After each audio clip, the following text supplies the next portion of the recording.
Yuk, isi yuk, isi bangku depan dong, tolong diisi. Ya, Elisa maju ayo. Jacqueline maju.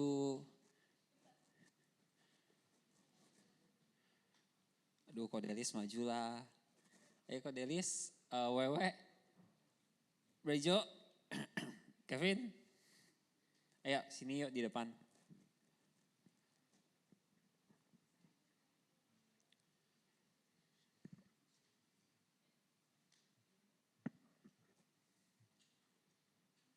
Yuk, diisi. Gak diisi, gak dimulai nih.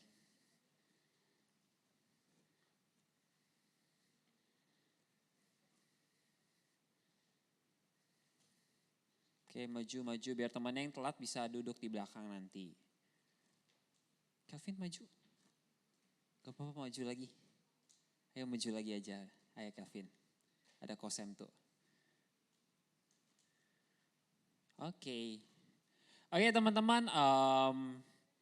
Yuk sebelum kita mulai kita siapkan diri kita sebaik mungkin. Siapin catatan, siapin alat. Walaupun kalian mau catat dalam device pun.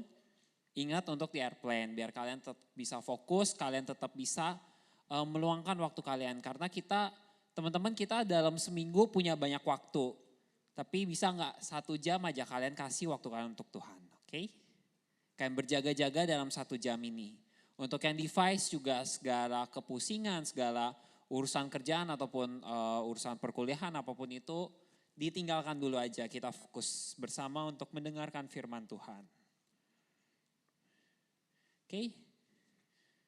Oke, mari kita bersatu dalam doa.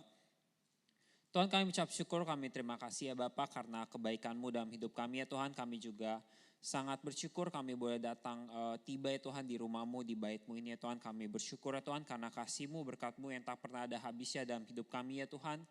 Tuhan kami berdoa Tuhan kiranya di waktu kami yang mungkin singkat ini kami boleh Tuhan mendengarkan kebenaran-Mu, perkataan-Mu ya Tuhan. Kami rindu ya Tuhan.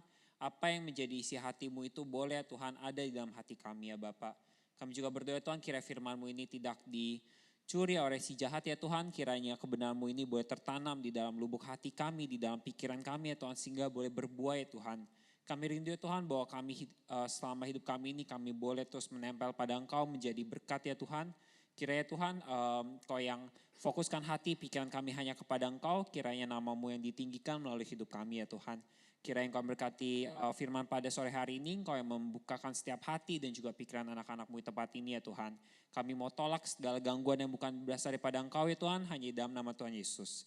Ya Tuhan kami serahkan waktu saya ke dalam tangan pengasihan-Mu, di dalam nama Tuhan Yesus, haleluya, amin. Oke teman-teman masih ada ingat bulan ini kita ya udah dikasih lihat. Oke teman-teman di 2 bulan ini kita mungkin membahas terus untuk tema berdampak ini. Tapi jangan bosan-bosan terhadap tema ini karena saat kita membahas hidup yang berdampak itu gak ada habisnya. Karena ingat percaya atau tidak semua dari kita memiliki dampak. Entah itu yang positif, entah itu yang negatif. Bahkan kalau kita mengingat sharing Ko William bulan lalu juga dikatakan bahkan saat kita tidak melakukan apa-apa kita juga berdampak. Saat ada orang yang membutuhkan kita menolongnya itu berdampak positif. Tapi saat orang yang membutuhkan kita nggak menolong itu juga berdampak negatif terhadap orang tersebut. Jadi apapun yang kita lakukan, apapun respon kita, apapun yang kita pilih dalam hidup kita itu semua akan berdampak. Dan percayalah efeknya akan domino ke dalam hidup kita. Oke, jadi tema pada sore hari ini kita akan membahas tentang hidup berdampak. Sebelumnya mau nanya, siapa yang ditanya ya? Yang di paling belakang kali ya? Coba Michael, apa sih hidup berdampak? Makanya jangan di belakang. Gak tahu. Udah 2 bulan loh.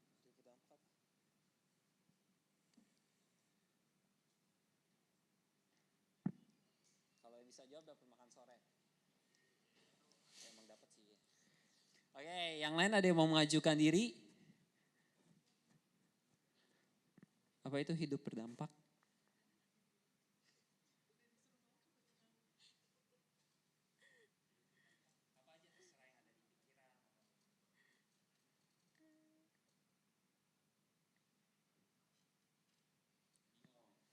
Ada yang tahu apa itu hidup berdampak? Oke. Hidup yang berpengaruh. Yang lain ada yang mau menjawab? Oh, boleh. Astaga.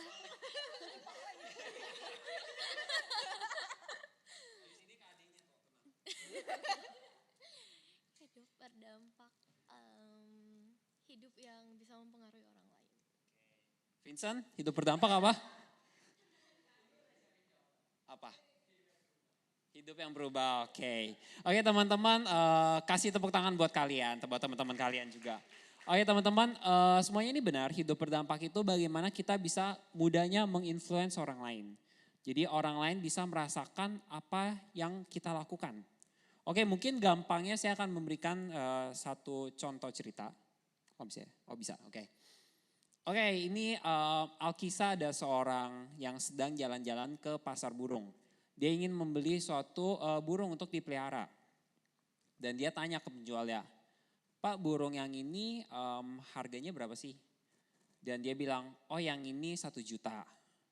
Dia cari, dilihat burung yang kedua yang warnanya juga elok mungkin indah. Pak ini harganya berapa ya? Oh ini 3 juta. Tapi dia lihat ada suatu burung yang sangat memukau, menarik perhatiannya. Dan dia bertanya, Pak ini burungnya berapa ya, dijual nggak ya? Oh mohon maaf, burung ini tidak dijual. Karena kenapa? Burung ini bisa menyanyi. Dan saat dia menyanyi membuat burung-burung lain ikut menyanyi sehingga memiliki nilai jual. Ya jadi ini gampangnya. Hidup berdampak itu sama seperti burung yang bisa menyanyi ini. Jadi dia bisa mempengaruhi orang sekitar. Dan bahkan saat mau diambil pun penjualnya pun gak rela. Karena dia ada suatu dampak yang dirasakan. Di saat dia hilang akan sangat berdampak kepada mungkin penjualannya. Mungkin berdampak terhadap pasar itu. Atau mungkin berdampak terhadap burung-burung lainnya. Burung-burung lainnya gak bersuka cita, burung-burung lainnya menjadi sedih. Dan juga mungkin tidak bisa bernyanyi juga karena burung ini. Ya teman-teman ini cuma ilusi doang. Jadi gampangnya hidup yang berdampak ada saat kalian bisa menjadi berkat dan saat kalian adanya suatu dampak yang bisa dirasakan oleh orang-orang sekitar. Terutama dari keluarga kalian, dari teman-teman sekolah kalian, dari teman-teman perkuliahan atau mungkin sudah bekerja. Oke, kita baca sama-sama untuk ayat hari ini di Matius 5 ayat 13-18. Yang ganjil dimulai dari pria, nanti dilanjutkan oleh yang wanita. Oke, siap? 3, 2, 1. Kamu adalah garam dunia. Jika garam itu menjadi tawar, dengan apakah ia diasinkan? Tidak ada lagi gunanya selain dibuang dan diinjak orang.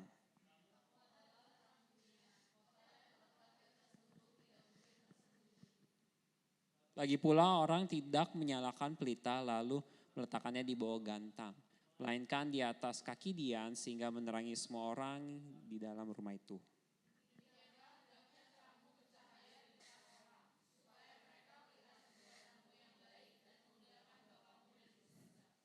Oke, saya baca ulang lagi untuk teman-teman bisa meresapinya ya.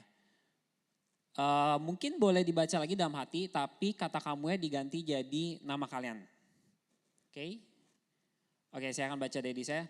Marcel adalah garam dunia. Jika garam itu menjadi tawar, dengan apakah ia diasinkan? Tidak ada lagi gunanya selain dibuang dan dicak orang. Marcel adalah terang dunia.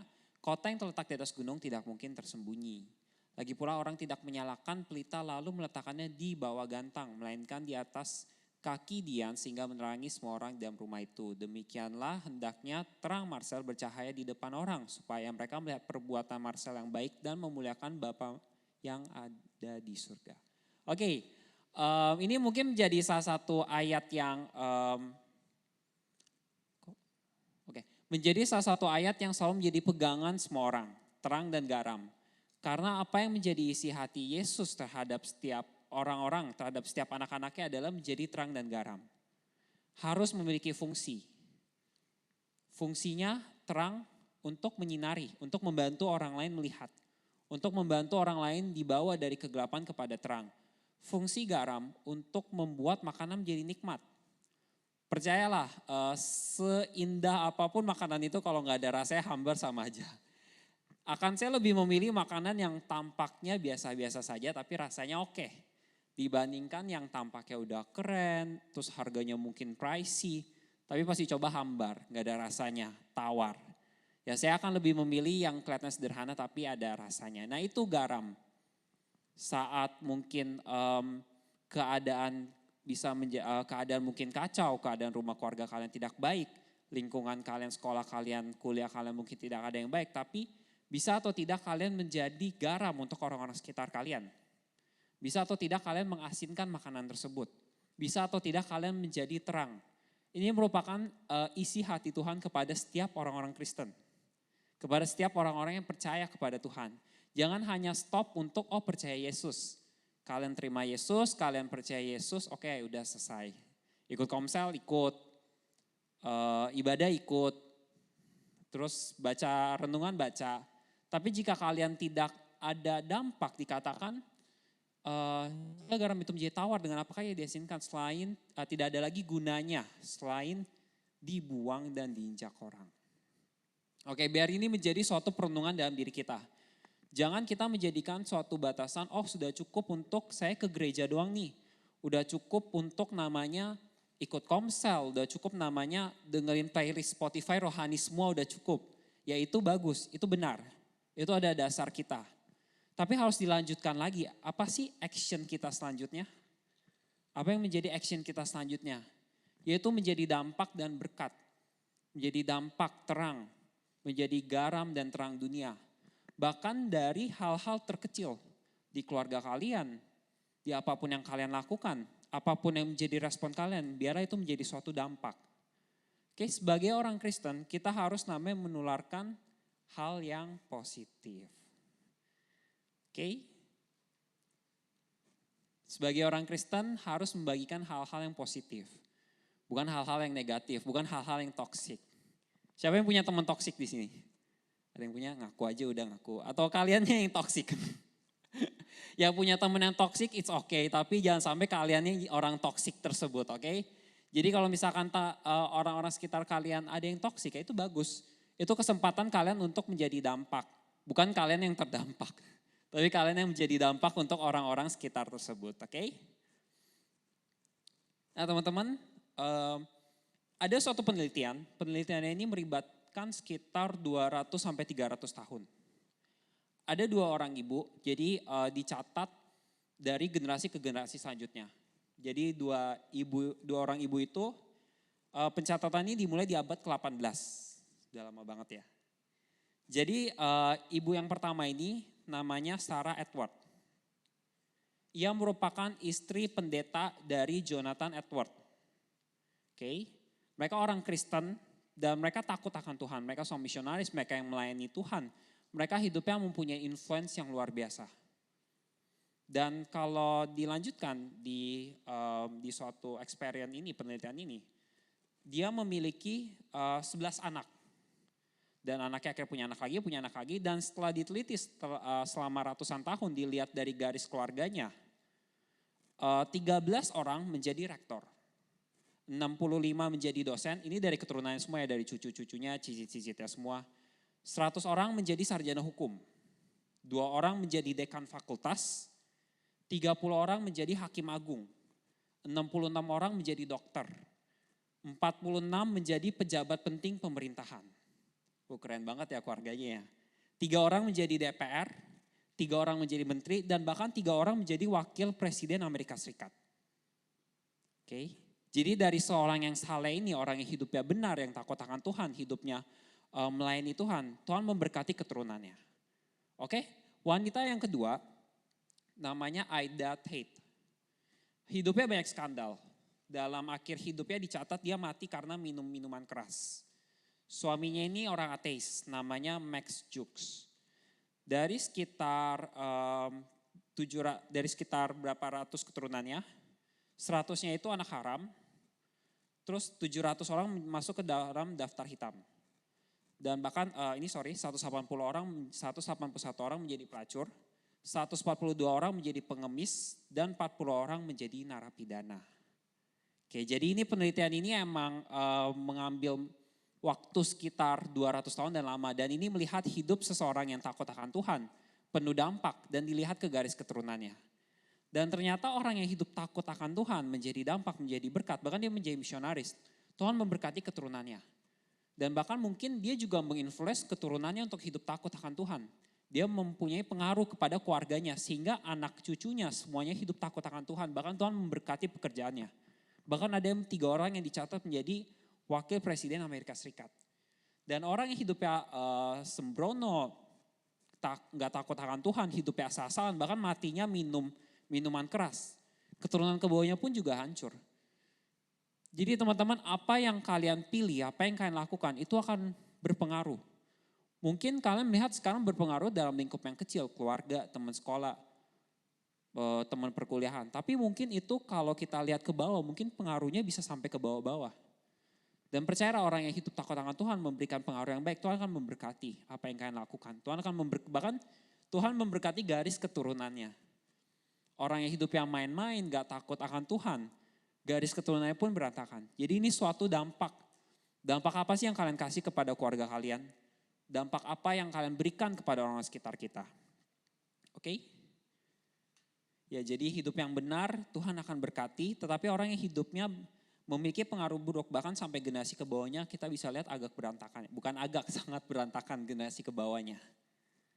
Oke teman-teman, pada sore hari ini nggak lama saya akan bagikan 3 hal yang bisa kita lakukan untuk bagaimana kita dapat menjadi dampak. Oke, yang pertama, baca sama-sama 1, 2, 3. Oke teman-teman, pertama saat kita mau menjadi suatu dampak, kita harus punya karakter yang indah. Kita harus mempunyai attitude karakter yang bagus. Jangan sampai kualitas anak-anak Tuhan berantakan. Orangnya tukang bully, toksik, suka nyontek, pinjol, main semuanya yang berantakan, semua itu jangan. Tapi untuk kita bisa mempunyai untuk kita bisa mempunyai dampak yang baik, bahkan dampak menjadi terang dan gamblang, pertama dari karakter kita dulu yang harus kita perbaiki. Apapun yang menjadi kebiasaan buruk, apapun yang menjadi kebiasaan toksik itu kita harus buang. Kita harus memiliki karakter yang indah. Dan siapa di Alkitab yang memiliki karakter yang sangat bagus? Kalian tahu? Siapa? Siapa? Yesus. Kok hilang? Siapa? Yusuf. Mulyo yang bilang ya? Yusuf bagus, karakter bagus. Tapi ada lagi loh yang lebih bagus. Yaitu, ini karakter indah inilah yang akan menarik orang pada Kristus. Jadi karakter kita yang baik, karakter kita yang benar itu yang juga akan menginfluence orang lain kepada Kristus. Jadi kalau karakter kita berantakan, saya yakin orang gak mau percaya Tuhan. Oh kok anak Kristus kayak gitu sih? Kok anak Tuhan kayak gini sih? Tapi kalau kita mempunyai suatu hal yang berbeda, karakter kita menarik orang, kita akan membuat orang-orang bisa tertarik kepada Kristus. Oke, jawabannya benar. Di Alkitab karakter yang sangat sempurna yang indah adalah karakter dari Yesus. Oke, kita juga tahu ya di gereja kita ditekankan bahwa teladan kita itu Yesus. Teladan kalian bukan Koko Cici di tempat ini, bukan Cieve, bukan Ko Yusuf, bukan Bokso atau Semut, tapi teladan kita adalah Yesus. Oke. Oke, ada satu film yang berhasil, salah satu film Hollywood yang berhasil menjangkau banyak orang. Yaitu film Jesus. Saya lupa itu di tahun 70-an atau 80-an yang masih jadul banget. Karena dari film itu banyak orang yang menonton dan melihat bahwa karakter Yesus seindah ini ya, sebaik ini ya. Dia mau melayani orang, dia bertemu dengan orang yang miskin, bahkan dia juga menemani bukan orang-orang yang tinggi-tinggi, dia menemani orang yang penyakit, yang bahkan seorang pelacur, seorang yang berdosa, dia menemani. Dan itu menyentuh banyak orang. Sehingga banyak orang yang percaya kepada Yesus. Jadi dari hal ini kita bisa melihat bahwa karakterlah yang akan menarik seseorang untuk mau tertarik dan percaya pada Tuhan. Jadi saat kita mau mempunyai dampak, kita harus namanya punya karakter yang baik. Apakah karakter kita sudah seperti Kristus? Ya saya yakin dan percaya kita semua masih jauh dari itu. Tapi kita sama-sama mau belajar di tempat ini. Untuk bagaimana karakter kita bisa semakin hari semakin baik. Semakin serupa dengan Kristus. Sehingga karakter inilah yang akan menarik orang. Influencer itu hanya di media. Tapi ingat yang Kowil kemarin sempat bahas bahwa orang sekitar kita loh yang ternyata menginfluence kita. Dan apakah karakter kalian sudah menginfluence orang untuk percaya pada Tuhan? Yaitu biar menjadi perenungan kita pada sore hari ini. Dan terlebih apalagi di rumah ya, di keluarga, apakah kita sudah menjadi dampak, apakah karakter kita tuh membuat orang tua kita yakin bahwa Tuhan kita sudah benar. Atau jangan-jangan karena karakter kita membuat orang tua kita semakin sulit percaya sama Tuhan. Oke, ini saya sering banget pakai quotes ini untuk pelayanan nasyir tentang Mahatma Gandhi. Ya pada tahu lah ya, mungkin saya singkat cerita lagi. Mahatma Gandhi ini tokoh reformasi proklamator kemerdekaan India. Dia bukan seorang yang percaya Tuhan, dia dari background agama lain, tapi dia kagum sama karakter Yesus. Dia sangat suka, bahkan dia belajar sejarah itu ada satu gerakan India untuk merdeka dari Inggris tuh gerakan tanpa kekerasan. Jadi kalau di negara lain untuk melawan penjajah kita harus berperang, Mahatma Gandhi ngajarin kita menggunakan kasih. Kita pakai kebaikan ya dengan cara yang halus, dengan tidak beli produk mereka, bekerja untuk orang India dan juga memakai produk dalam negeri. Pokoknya mereka menggunakan kasih untuk melawan penjajahan tersebut. Dan Mahatma Gandhi belajar dari mana? Dia belajar dari Yesus. Dia sosok orang yang sangat mengagumi Yesus. Tapi sayangnya dia mengalami penolakan dari orang-orang Kristen. Orang-orang Kristen tidak menerima dia lah. Dia pernah diusir dari gereja dan dikatain karena kulitnya yang hitam. Dan waktu itu dibilang gereja cuma buat orang kulit putih. Dan akhirnya dia mengeluarkan satu statement yang terkenal. If all Christian act like Christ, the whole world will be Christian. Jadi dia bilang kalau semua orang karakternya kayak Yesus, dia bilang saya yakin dan percaya semua orang di dunia ini akan jadi orang Kristen. Karena dia kagum banget sama sosok Yesus. Bahkan dia pernah bilang, I like Christ, but I didn't like Christian. Gue suka sama Kristus, tapi gue gak suka sama orang Kristen. Karena karakter orang Kristen dia bilang gak kayak Kristus, jauh banget. Dia salut sama Yesus, tapi dia gak mau percaya sama Yesus karena dia ngeliat kelakuan orang-orang Kristen.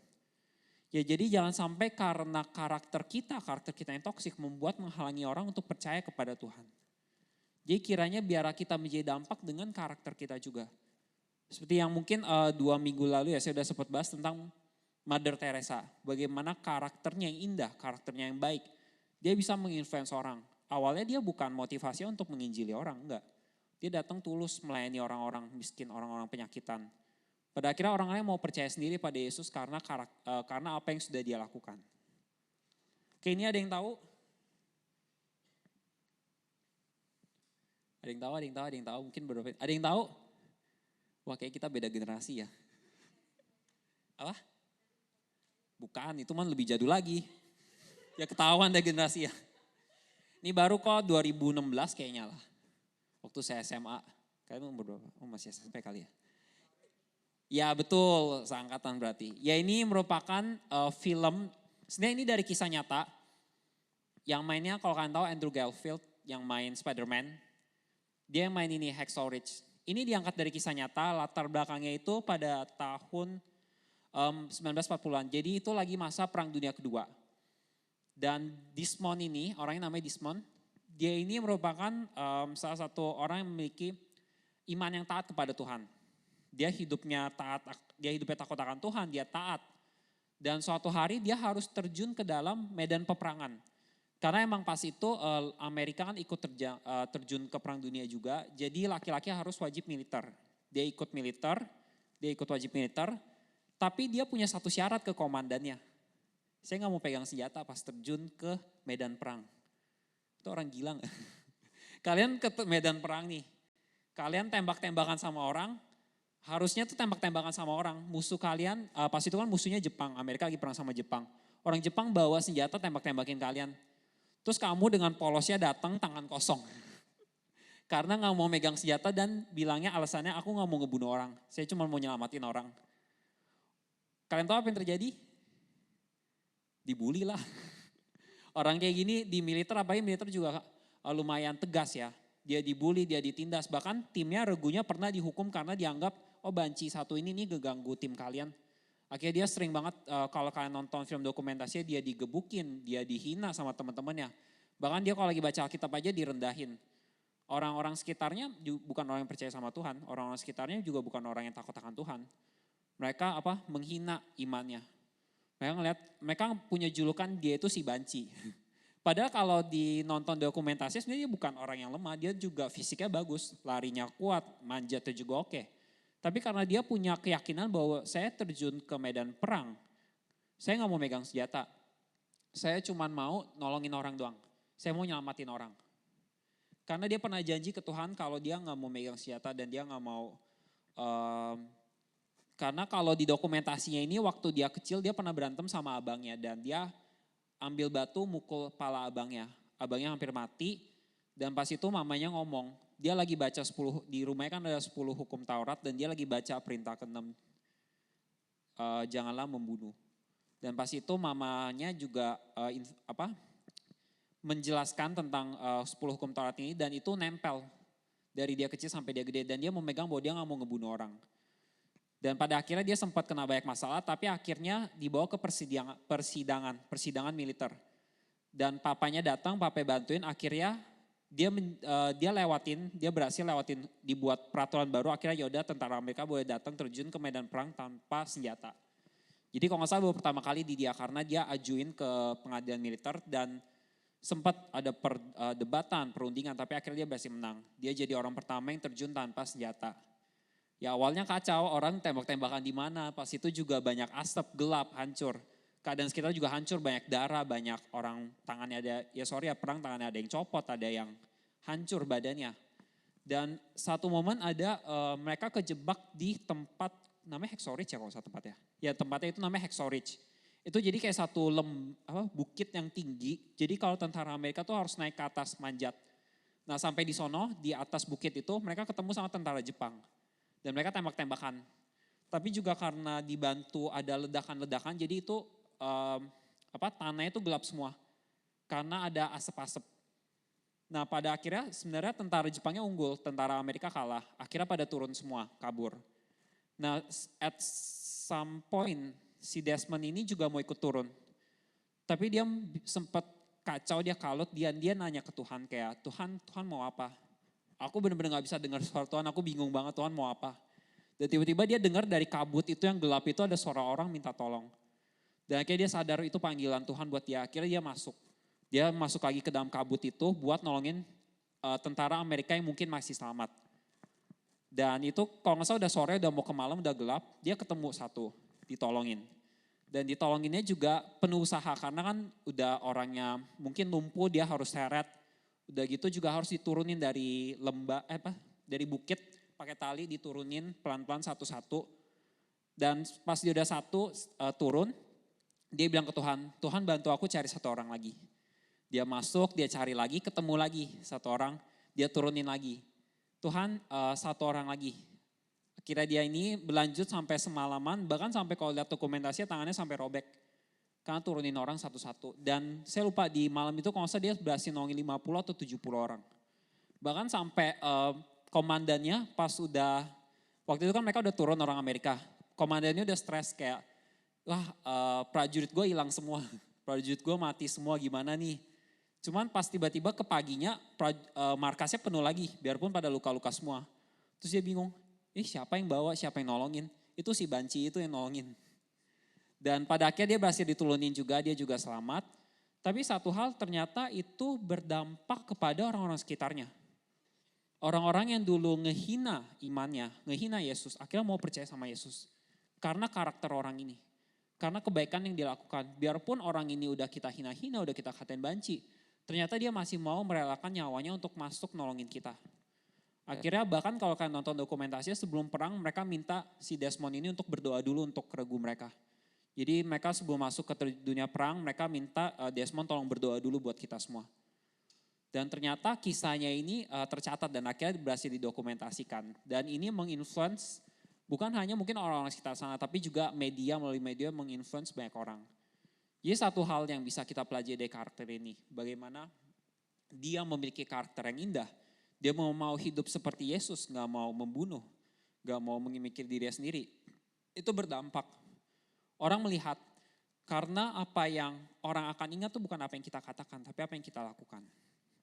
Kalian tidak diingat karena apa yang kalian katakan, tapi kalian diingat sama apa yang kalian lakukan. Saya lupa semua quotes Mother Teresa, kata-kata mutiara yang dia pernah ngomong. Tapi saya ingat apa yang dia lakukan. Sama, dalam hidup kita orang gak mengingat apa yang kita katakan. Tapi apa yang kita lakukan itu yang akan berdampak, itu yang akan tercatat di pikirannya, di hati mereka. Dan itu menjadi sarana di mana kita bisa berdampak. Dampak baik yang kita bawa untuk membawa mereka kepada Kristus. Oke, poin kedua, kedekatan hubungan dengan orang lain. Oke, jadi selain kita mempunyai karakter yang indah, kita mempunyai karakter yang bagus, kita harus namanya punya hubungan sama orang lain. Oke, di gereja kita juga kita sudah ditekankan, kita juga sudah difokuskan lah untuk membangun hubungan. Karena ini merupakan suatu hal yang sangat penting. Kalau kalian tahu 920, 9 buah roh untuk hubungan bersama 2 orang. Maksudnya satu-satu 2 orang. Nah jadi teman-teman, kalian sudah mempunyai karakter yang baik. Next step-nya itu apa sih? Kalian harus punya namanya hubungan dengan orang lain. Kalau karakter kalian bagus tapi kalian gak punya hubungan ya sama aja. Pertama kalian harus membuat hubungan yang bagus dengan semua orang lain. Nah dasarnya itu apa sih? Dasar hubungan itu adalah 9 buah roh tersebut. Bagaimana ada sebuah kasih, ada sukacita. Jangan sampai dalam hubungan kalian dengan teman-teman kalian bukan penuh dengan kasih. Penuh dengan emosi toksik, berantem tiap hari, marah-marahan tiap hari, bete-betean tiap hari itu jangan. Tapi biar bagaimana kita bisa menginfluence orang lain juga saat kita membangun hubungan.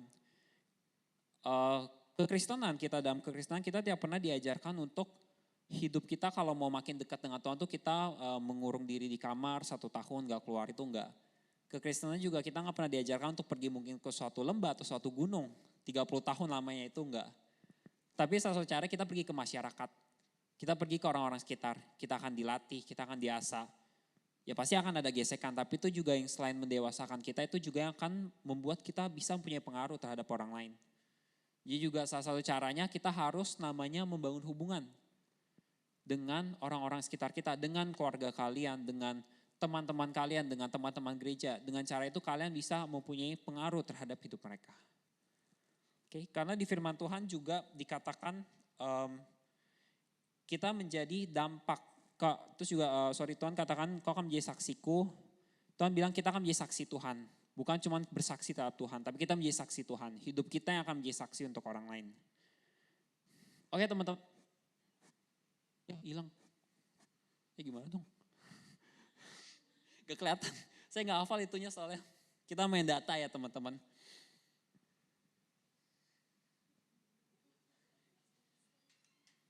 Ya oke gak apa-apa. Saya bacain aja. Oke jadi ada salah satu penelitian di Amerika. Penelitian ini ngebahas tentang sarana bagaimana seseorang bisa percaya sama Yesus. Oke, jadi melalui sarana apa sih seseorang bisa percaya sama Yesus? Ini lembaga survei dari Amerika. Oke, pertama alasan seorang bisa menerima Yesus 13% dari dengar khotbah. Masih nggak ada? Oke nggak apa-apa. Jadi 13% orang percaya Yesus karena mereka dengar khotbah, 5% dari KKR. Oke, 5%-nya lagi dari program PI, 5%-nya lagi dari kesembuhan, makanya mereka percaya Yesus. Dan 4%-nya lagi karena kelas pemuritan. 4% dari retret, 4% karena kematian keluarga. Dan faktor lain-lain sebesar 16%. Tapi 44% orang percaya Yesus karena mereka mendapatkan Injil dari teman. Jadi akhir-akhir ini banyak beberapa orang sadar bahwa ini namanya friendship evangelism. Jadi penginjilan melalui pertemanan. Ya jadi ternyata kita mau membagikan tentang Yesus, kita menjadi dampak. Itu bisa melalui dengan kita membagikan kepada teman. Ternyata itu influence-nya lebih besar daripada dengar khotbah. Mungkin dulu saya berpikir bahwa, kalau orang ikut KKR, dengar khotbah, retret, itu berdampak besar terhadap mereka percaya Tuhan. Tapi ternyata saat disurvei, bahkan cuma 5% doang orang karena KKR, karena retret cuma 4%. Bahkan karena mengalami mujizat kesembuhan 5%, tapi mereka bisa percaya Yesus paling besar 44% dari Injil yang disampaikan oleh temannya, oleh orang sekitar. Ya, jadi ini yang kekuatan, ini akhir-akhir ini juga dibahas tentang friendship evangelism. Jadi ini menjadi suatu media yang juga kuat. Kita menjadi dampak untuk orang-orang sekitar kita, kalian menjadi dampak untuk teman-teman sekolah, teman-teman perkuliahan, teman-teman kerja, keluarga kalian, itu sangat berdampak. Daripada kalian mungkin bawa teman kalian ke KKR. ya itu mungkin juga bisa berdampak karena kita nggak tahu cara Tuhan bekerja. Tapi ternyata survei ini membuktikan juga bahwa dengan kita membangun hubungan dengan karakter kita yang oke, kita bisa namanya juga mewartakan Injil terhadap orang sekitar kita. Oke, jadi ini juga menyadarkan saya sih, ternyata emang baik lagi ke Kowil sempat bahas, ternyata orang yang influensa besar ke kita tuh orang sekitar kita. Bukan yang mungkin yang menginfluence kalian Blackpink lah, BTS ataupun TikTokers yang lain-lain, influencer lainnya. Tapi yang lebih mempengaruhi kalian adalah orang-orang sekitar kalian. Dan bagaimana sekarang challenge kita adalah kita menjadi dampak untuk orang sekitar kita. Oke, poin yang ketiga. Bersedia membagikan tentang Yesus.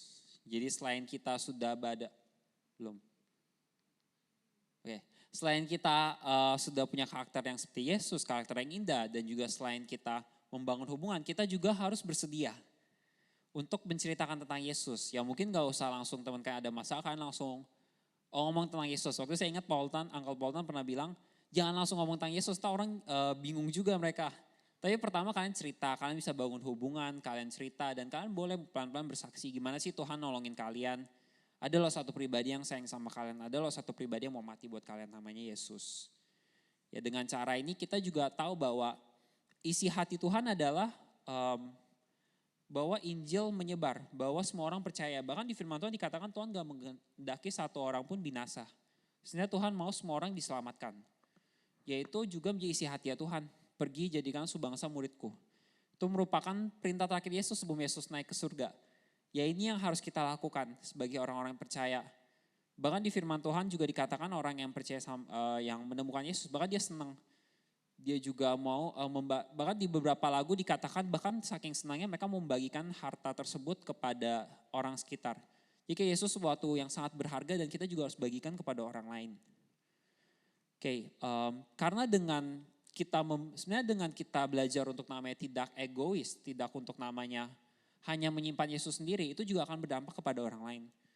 Kita nggak tahu kapan mereka tiba-tiba, apalagi sekarang anak muda ya, untuk generasi sekarang muda untuk namanya self-harm, bunuh diri, depresi. Itu suatu hal yang sangat mudah terjadi pada anak muda sekarang. Dan kita nggak tahu kapan saja mereka butuh untuk namanya kita perkenalkan sama Yesus. Jadi dengan kita berbagi hidup dengan mereka, kita pelan-pelan mengenalkan Yesus.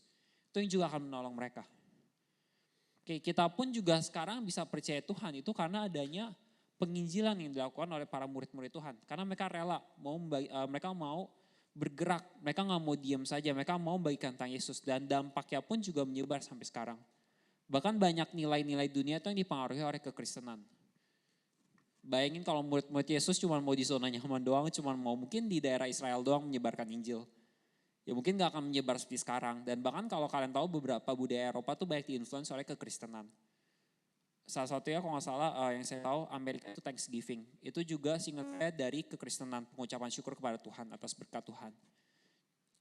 Jadi apa yang kita lakukan itu akan berdampak. Ya mungkin kita gak perlu seperti ini harus naik kapal kemana-mana.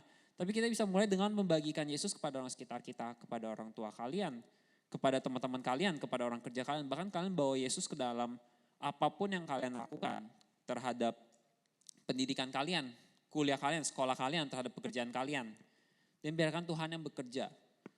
Oke teman-teman, jadi pada sore hari ini kiranya kita tahu bahwa ada 3 hal yang harus kita pegang untuk bagaimana kita bisa berdampak. Karakter kita yang harus semakin serupa dengan Kristus. Karakter kita yang harus terus diperbaharui. Kemudian juga kita harus membangun hubungan, kita nggak boleh menjadi orang yang eksklusif. Kita mau terjun ke masyarakat, terjun untuk menjadi dampak. Bukan kita yang terdampak, tapi kita yang memberikan dampak. Dan juga yang ketiga bahwa kita mau membagikan Yesus kepada orang-orang sekitar kita. Oke, sekian mari kita bersatu dalam doa. Tuhan kami ucap syukur, kami terima kasih ya Tuhan atas kebaikan-Mu yang besar dalam hidup kami. Kami berdoa Tuhan kiranya firman-Mu ini, kebenaran-Mu ini boleh tertanam dalam hidup kami ya Tuhan. Boleh Tuhan berkuasa atas hidup kami ya Bapa. Tuhan kami ucap syukur, kami terima kasih karena Engkau terus memberikan kami kesempatan, Engkau begitu baik dalam setiap hidup kami ya Tuhan. Kami rindu ya Tuhan bahwa hidup kami juga boleh memuaskan Engkau ya Tuhan. Hidup kami juga boleh berkenan kepada Engkau ya Bapa. Kau ajarkan kami ya Tuhan untuk boleh menjadi dampak, boleh menjadi berkat ya Tuhan. Berkat yang baik ya Tuhan, bukan berkat menjadi dampak yang baik ya Tuhan, bukan menjadi dampak yang buruk terhadap orang sekitar kami ya Tuhan. Kami berdoa Tuhan kiranya Tuhan kami boleh memiliki karakter yang semakin serupa dengan Kau ya Bapak. Kami juga rindu ya Tuhan bahwa kami boleh membangun hubungan dengan orang sekitar kami, dengan keluarga kami ya Tuhan. Kami juga berdoa ya Tuhan kiranya ya Tuhan kami juga bisa memiliki hati yang haus, yang rindu bahwa orang-orang sekitar kami boleh percaya kepada Engkau ya Tuhan. Kami boleh rela ya Tuhan untuk membagikan Engkau kepada orang sekitar kami ya Tuhan. Ya Tuhan Kau yang bantu kami, Kau yang tolong kami ya Tuhan. Kiranya Tuhan firman-Mu ini bukan hanya sebagai suatu pengetahuan ya Tuhan. Tapi boleh menjadi suatu perenungan dan juga menjadi suatu action dalam hidup kami ya Tuhan. Kau memberkati kami, Kau memberkati komunitas kami ya Tuhan. Kami serahkan waktu sesuai ke dalam tangan kasihan-Mu. Kami tahu ya Tuhan saat kami mencoba mungkin kami akan gagal, kami akan salah ya Tuhan. Tapi kami mau nyatakan bahwa kami mau bangkit, kami mau belajar ya Tuhan. Jika kami salah kami mau berubah ya Tuhan. Ya Roh Kudus Kau yang pimpin kami tak bisa pakai kekuatan kami sendiri. Kami hanya butuh Engkau ya Tuhan. Kiranya Tuhan kami boleh terus mengandalkan Engkau dan juga hidup kami menjadi dampak buat gereja kami, buat keluarga kami, bahkan menjadi dampak untuk kota dan bangsa kami ya Tuhan. Biarlah nama-Mu yang ditinggikan melalui hidup kami, melalui pekerjaan kami, kuliah kami, sekolah kami, pendidikan kami, apapun yang kami lakukan menjadi berkat dan juga memuliakan nama-Mu saja ya Tuhan. Hanya di dalam nama Tuhan Yesus kami tetap berdoa. Haleluya. Amin.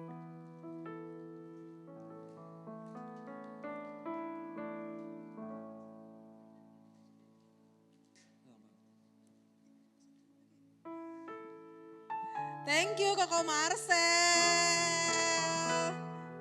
Kasih tepuk tangannya dong, sepi amat. Oke teman-teman, shalom.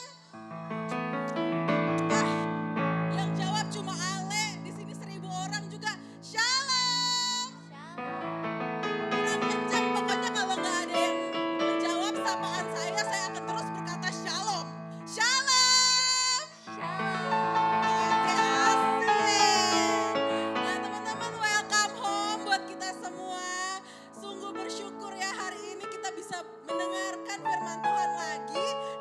Bisa beribadah sama-sama. Sebelumnya, welcome buat teman-teman kita yang baru di situ. Boleh berdiri. Ada Alin, ada siapa namanya? Rahel. Dan juga welcome juga buat Cici Vanessa. Jauh-jauh dari Medan loh datang ibadah ke sini. Oke, buat teman-teman yang baru, kalau misalnya belum ada gereja tetap, minggu depan datang lagi ya. Oke teman-teman, sebelum kita masuk ke persembahan, kita mau lihat video pengumuman.